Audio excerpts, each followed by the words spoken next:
Balai Karantina Ikan Kelas 1 Sultan Mahmud Badarudin II Palembang menggagalkan pengiriman lobster dengan dokumen ilegal.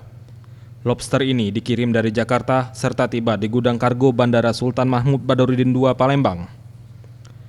Kepala Seksi Pengawasan Ikan Erik Arianto mengatakan, penemuan lobster dalam satu paket sebanyak 8 ekor yang memiliki bobot 4 kg ini merupakan hasil kiriman dari Jakarta yang masuk ke Palembang.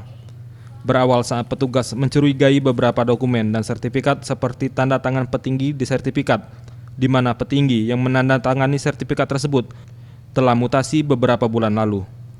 Serta beberapa kejanggalan lain seperti belangko yang dipakai tidak sama seperti aslinya, dan kertas yang dipakai juga terlihat berbeda.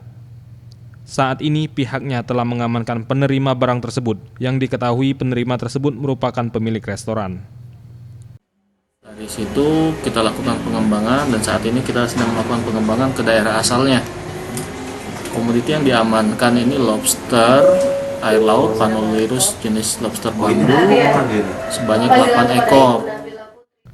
Ia menambahkan lobster bambu ini banyak ditemukan di perairan Jawa dan bila diuangkan bisa mencapai 300 sampai 500 ribu per kilo. Tim Liputan Sriwijaya TV.